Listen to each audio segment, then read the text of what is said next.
오늘 본문은 창세기 48장 8절에서 22절까지의 말씀입니다.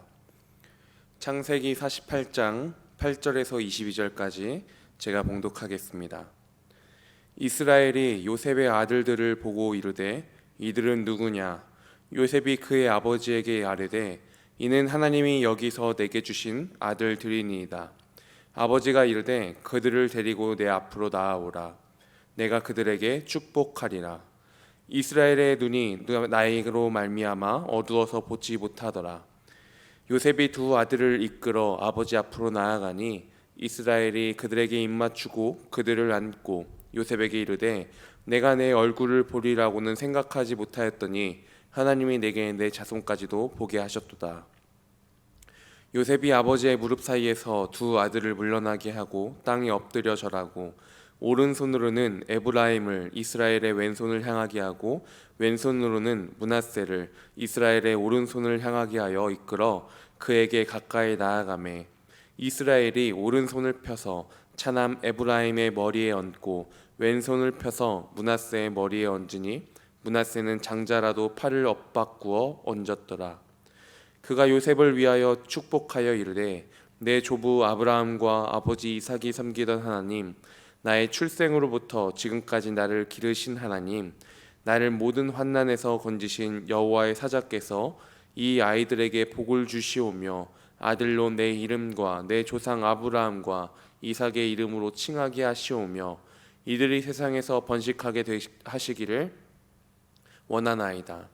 요셉이 그 아버지가 오른손을 에브라임의 머리에 얹은 것을 보고 기뻐하지 아니하여 아버지의 오른손을 들어 에브라임의 머리에서 므낫세의 머리로 옮기고자 하여 그의 아버지에게 이르되 아버지여 그리 마옵소서. 이는 장자이니 오른손을 그의 머리에 얹으소서 하였으나 그의 아버지가 허락하지 아니하며 이르되 나도 안다 내 아들아, 나도 안다 그도 한 족속이 되며 그도 크게 되려니와 그의 아우가 그보다 큰 자가 되고 그의 자손이 여러 민족을 이루리라 하고 그날에 그들에게 축복하여 이르되 이스라엘이 너로 말미암아 축복하기를 하나님이 내게 에브라임 같고 므낫세 같게 하시리라 하며 에브라임을 므낫세보다 앞세웠더라. 이스라엘이 요셉에게 또 이르되 나는 죽으나 하나님이 너희와 함께 계시사 너희를 인도하여 너희 조상의 땅으로 돌아가게 하시려니와 내가 내게 내 형제보다 세겜 땅을 더 주었나니 이는 내가 내 칼과 활로 아모리 족속의 손에서 빼앗은 것이니라. 아멘. 오늘 본문은 이 야곱이 그의 아들들을 축복하기 전에 그에 앞서서 그의 장자권을 상속한 그 요셉의 두 아들을 축복하는 장면이 나오고 있습니다. 여기서 특별히 이 야곱은 요셉의 차자인 에브라임을 장자인 므낫세보다 앞세우고 더 많은 축복을 하게 됩니다. 이는 물론 하나님의 뜻에 순종한 결과로서 그의 아비 이삭이 하나님의 뜻을 무시하고 자기 뜻대로 장자였던 에서를 축복하려고 했던 것과는 대조를 이룬다고 볼 수 있습니다. 그리고 이러한 본문 가운데서 저는 인간의 이성을 초월하여 섭리하시는 하나님의 모습을 보았습니다. 인간의 이성을 초월하여 섭리하시는 하나님의 모습. 본문에서 이 요셉은 장자에게 오른손이 얹혀지고 그리고 차자에게 이 왼손이 얹혀져서 자신의 아들들이 이 야곱으로부터 축복받기를 원했습니다. 하지만 이 야곱은 어떻게 했습니까? 그렇게 한 손 한 손 축복을 하기는 하되 대신에 손을 교차하여서 오른손으로 이 둘째에게 손을 얹었고 왼손으로 첫째에게 손을 얹어서 그들을 축복했습니다. 이것은 단순히 야곱이 그냥 자신의 뜻대로 첫째에게 둘째에게 이런 축복을 주겠다라고 하는 마음에서 나온 것이 아닙니다. 이것은 하나님의 뜻 가운데 하나님의 인도하심 가운데 믿음의 눈으로 하나님의 인도하심을 받아서 축복하게 된 것입니다. 그럼 왜 오른손을 머리에 얹고 축복을 하기를 왜 원했을까요? 그 당시에 이 오른손이라는 것은 어떤 의미가 있었냐면 히브리인들이나 고대 근동의 사람들은요, 일반적으로 오른손을 권위와 탁월한 능력, 그리고 축복과 은혜 등을 상징하는 것이었습니다. 그러니까 이 오른손으로 첫째였던 이 므낫세에게 손을 얹어 기도하기를 요셉은 자신의 생각과 자신의 기준으로는 바랐다라는 것이죠.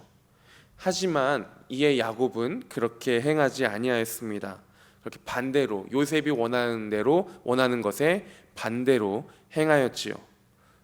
오늘 본문에 보면요, 야곱이 나이가 들어서 눈이 어두웠다고 말하고 있습니다. 어두워서 보지 못하더라라고 이야기하는 것. 그렇게 이 야곱의 육신의 눈은 어두워졌습니다.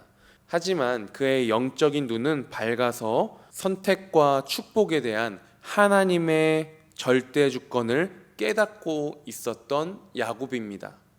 하나님께 대한 그 영의 눈이 깨어져 있었던 야곱의 모습.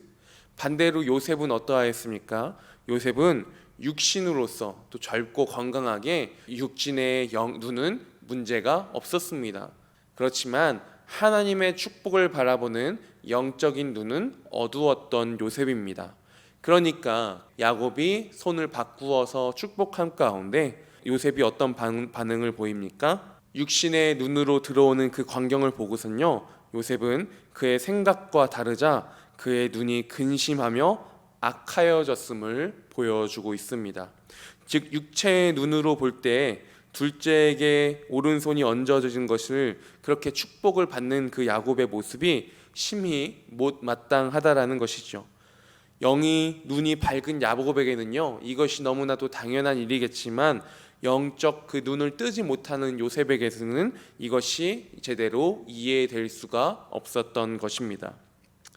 이러한 오늘 본문 가운데 우리가 나아가야 할 방향들을, 정말 우리의 또 오늘 하루를 살아감 가운데서 어떻게 살아가야 하는지를 볼 수 있는 것 같습니다.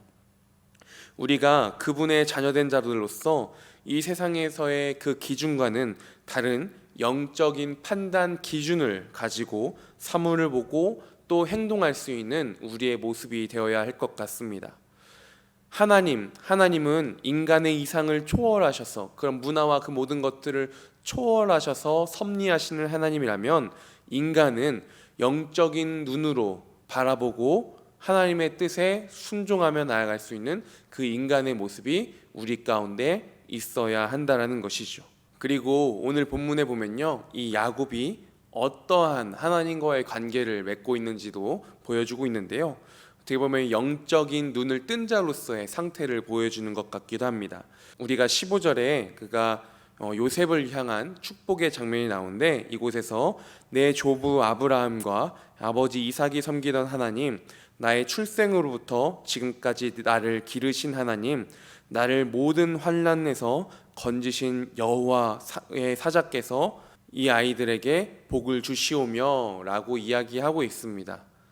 자신들의 조상의 하나님이고 또 자신의 삶 가운데 자신의 출생부터 오늘에 이르기까지 나와 모든 순간 가운데 함께 하시며 인도하신 하나님이심을 고백하고 찬양하며 또한 감사하며 나아가고 있는, 그리고 그로 말미암아 또 삶의 그 작은 선택과 행동들을 행하며 나아가고 있는 오늘 이 야곱의 모습을 볼 수 있다면, 영적인 눈을 뜬 자로서의 상태가 이러하구나 라는 것을 우리가 볼 수 있는 것이죠. 그렇기 때문에 정말 우리가 나와 함께 하시는 하나님, 나와 동행하시는 하나님을 바라보고 그 안에서 영적인 눈이 깨어져서 나에게 오늘 일상 가운데, 오늘 나의 하루의 삶 가운데 말씀하시는 그 음성을 따라 그 시선을 가지고 우리가 복된 하루를 살아갈 수 있는 우리의 모습이 되었으면 좋겠습니다.